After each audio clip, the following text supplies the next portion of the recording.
Hadirin, yang pertama dan yang utama, mari kita bersyukur kepada Allah SWT atas nikmat dan anugerah yang telah Allah berikan pada kita semua di sepanjang kehidupan, di sepanjang tarikan napas dan langkah kita yang terakhir, yang saat ini kita berada di rumah Allah, melaksanakan ketaatan kita, ibadah kita di hari yang mulia ini. Sebagai syukur kita kepada Allah atas nikmat dan anugerah yang telah diberikan, marilah kita tingkatkan kualitas iman dan takwa kita di hadapan Allah SWT dengan melaksanakan segala perintah yang telah diberikan pada kita melalui uswah Rasulullah, melalui Al-Quran sebagai hudan linnas, petunjuk bagi kehidupan kita di sepanjang hayat kehidupan di dunia ini. Selanjutnya salawat dan salam mari kita sampaikan kepada junjungan kita, junjungan alam, Nabi besar Muhammad Rasulullah Sallallahu Alaihi Wasallam, yang merupakan junjungan seluruh makhluk dan junjungan semesta alam, yang juga adalah merupakan kekasih Allah, cintanya Allah terhadap manusia pilihan, yang menjadi panutan kita semua, yang menjadi uswah bagi kita semua, dan menjadi rahmat bagi semesta alam. Hadirin sidang Jumat yang berbahagia, pada kesempatan yang mulia ini, izinkan kami sebagai khatib menyampaikan khutbah yang singkat dengan judul Maafkan Sesamamu. Hadirin berbahagia, ada sebuah pertanyaan dalam diri kita. Mengapa manusia, mengapa kita sangat sulit dan berat memaafkan orang lain? Hari ini kita masih berada dalam bulan Syawal, di mana kita telah melaksanakan perang melawan hawa nafsu kita sebulan lamanya, dan telah kita akhiri ketika kita masuki satu Syawal yang lalu.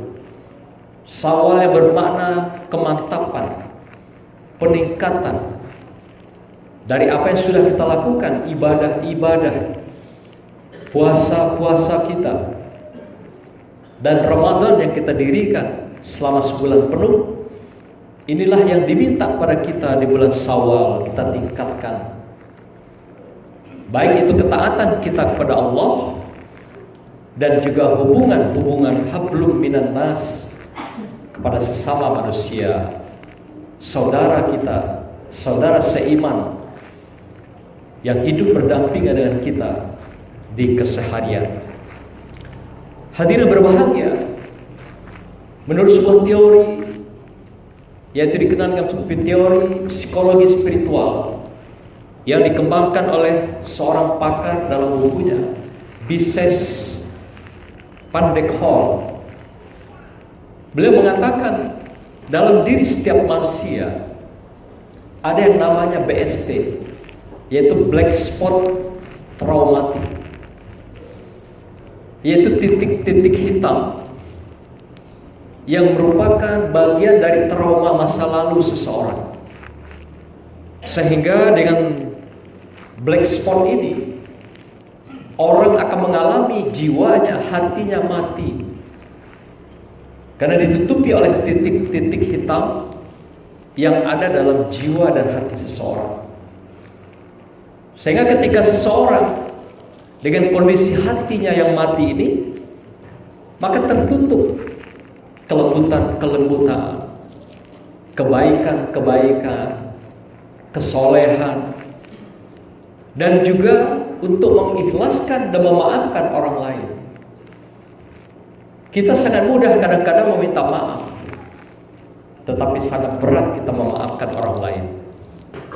Inilah yang diminta oleh Allah SWT dalam surat yang kami bacakan tadi. Salah satunya adalah wal afina anin nas, maafkanlah sesamamu manusia. Maafkanlah saudaramu.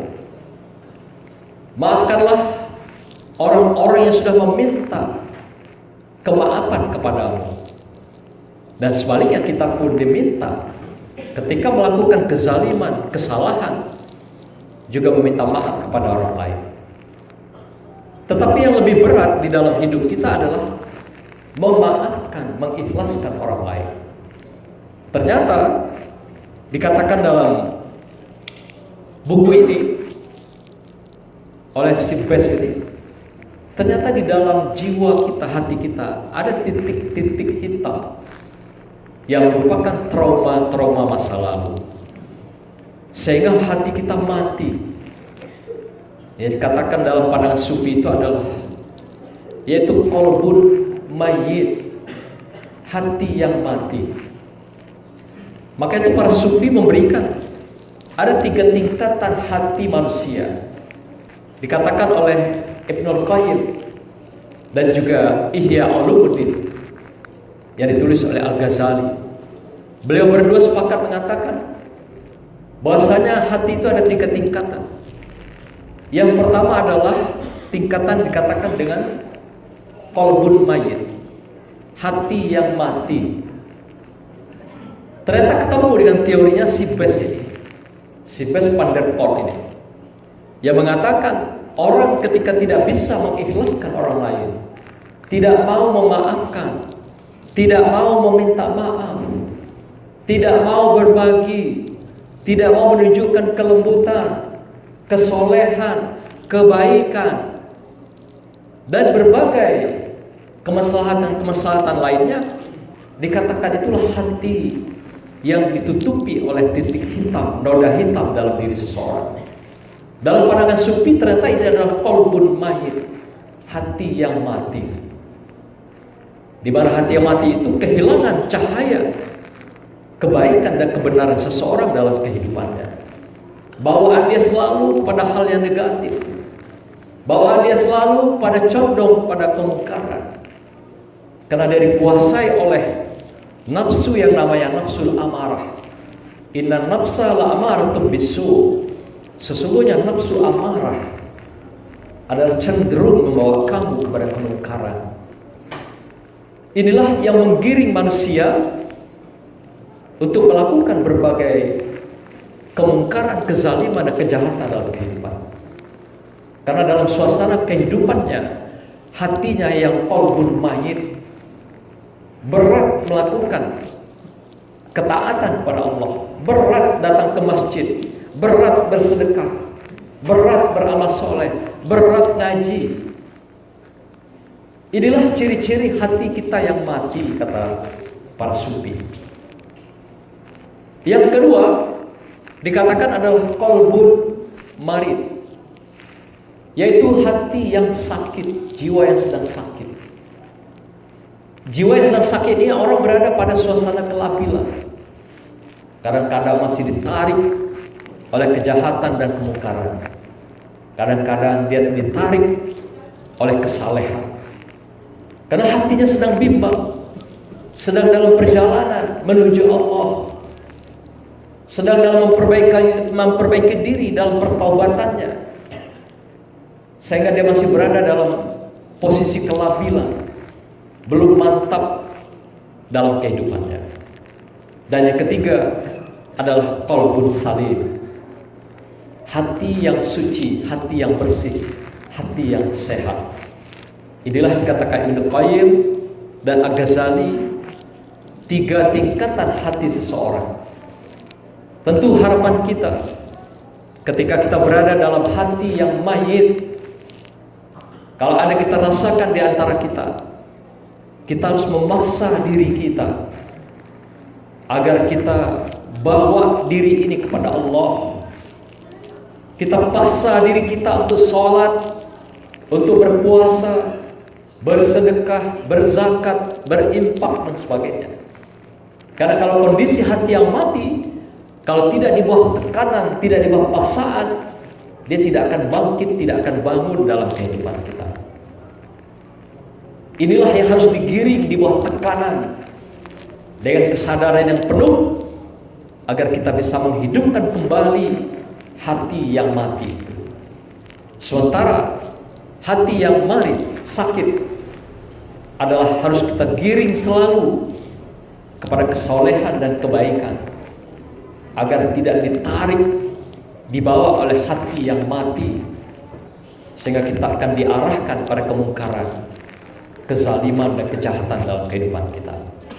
Kita harapkan adalah hati kita adalah qalbun salim, seperti pandangan sufi ini, hati yang selalu bercahaya, hati yang menyatu dengan kecintaan kepada Allah, sungguh cinta kepada Allah, sungguh cinta kepada Rasulullah, bukan hanya di bibir, bukan hanya ucapan lisan, bukan hanya syahadat kita, tapi memang lahir dari hati kita yang paling dalam. Cinta itu mewujudkan kerinduan, rindu bertemu Rasulullah, rindu bertemu dengan Allah. Maka itu siapapun kita yang berada dalam keadaan qalbun salim, pastilah cintanya puncak kerinduan pada Allah. Asyaddu hubalillah, asyaddu Rasulullah, benar-benar rindu kepada Allah dan benar-benar cinta kepada Rasulullah. Apa wujudnya? Adalah ketaatan-ketaatan yang dilakukan dengan kesadaran yang penuh, tanpa ditekan, tanpa dipaksa, tanpa diingatkan, tapi adalah kesadaran kita sendiri yang muncul dari hati setiap orang sebagai dasar dia melakukan pendekatan kepada Allah SWT. Maka itu hati yang mati ini diingatkan Allah dalam salah satu surat Az-Zumar ayat 22. Allah katakan, "Fawailul lil qasiyati qulubuhum man zikrillah ulaika fi dhalalin mubin." Mereka, kata Allah, mereka adalah orang-orang yang celaka, yaitu orang-orang yang hatinya keras. Keras tadi karena hatinya mati, tertutup oleh kebenaran. Karena ada titik-titik hitam yang mengisi hati, jiwa, dan pikiran seseorang, dan itulah yang menutupi dia melakukan kebaikan dan menjadi hatinya keras. Maka itu Allah katakan, celakalah orang-orang yang hatinya keras seperti ini, yang mati seperti ini.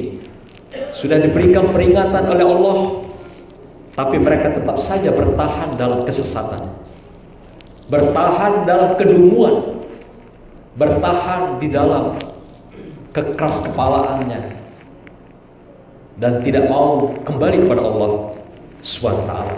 Inilah kesesatan yang nyata, kata Allah. Inilah dhalalin mubin, kesesatan yang nyata dilakukan oleh manusia. Maka itu manusia-manusia seperti ini tidak akan pernah mau memaafkan orang lain. Kalau dia melakukan kesalahan, tidak akan pernah dia minta maaf dan memperbaiki kesalahannya, malah terus dan terus mengulangi kesalahan yang sama, sekali, dua kali, tiga kali, sehingga itu menjadi darah dagingnya dalam perilaku kehidupan seseorang. Jadi kalau orang melakukan perilaku kejahatan berulang, kezaliman berulang, dan berbagai kemaksiatan berulang, inilah tanda hati yang mati atau hati yang sakit, yang kata Allah tadi katakan, hati yang sudah keras, mengkristal bagaikan batu. Dan orang-orang inilah yang berada dalam kesesatan yang nyata. Fi dhalalin mubin. Subhanallah. Hadirin berbahagia, dan orang-orang yang begini tentu juga Allah ingatkan agar kembali, agar juga ditekan dirinya sendiri, agar dia kembali kepada Allah Subhanahu wa ta'ala. Salah satu himbauan Allah adalah, tunjukkan hatimu adalah orang-orang yang sudah bersih, yaitu mau mengikhlaskan orang lain. Wal afina anin nas. Karena barang siapa yang memutuskan, memisahkan hubungan silaturahimnya antara dia dengan manusia lain, kata Rasulullah, la yadkhulul jannah qati'ir rahim. Mereka tidak akan pernah masuk surganya Allah bagi mereka yang memutuskan silaturahim dalam kehidupannya. Dalam hadis yang lain juga dikatakan, mereka tidak akan pernah mencium bau surga. Mereka tidak akan pernah mendekati surganya Allah bagi mereka yang memutuskan tali silaturahim ini dalam kehidupannya. Inilah hati yang mati, qalbun mayit, yang melanda kehidupan manusia. Hadirin berbahagia, demikianlah khutbah singkat kita pada hari ini. Semoga mengingatkan kita semua untuk kembali melembutkan hati kita, melunakkan hati kita, agar kita setiap saat bersedia meminta ampunan Allah dan juga meminta maaf pada sesama manusia tatkala kita melakukan berbagai kesalahan di dalam kehidupan kita. Tidak ada manusia yang sempurna tanpa kesalahan, tanpa kelemahan, tanpa kekurangan. Dan itulah namanya manusia. Wa khuliqul insanu dhaif. Allah ciptakan manusia dalam keadaan yang lemah. Maka itu Allah berikan jalan agar kita meminta maaf dan saling memaafkan. Adalah hari yang tepat di bulan Syawal ini, setelah kita melakukan perjalanan panjang 1 bulan di bulan suci Ramadan yang lalu. Insya Allah Allah rahmati kita dengan saling mengikhlaskan, memaafkan dan menjaga silaturahim di sepanjang hayat dan kehidupan kita. A'udzubillahi minasyaitonirrajim. Bismillahirrahmanirrahim. Wal 'asri innal insana lafi khusr illal ladzina amanu wa 'amilus solihati wa tawassaw bil haqq wa tawassaw bis sabr.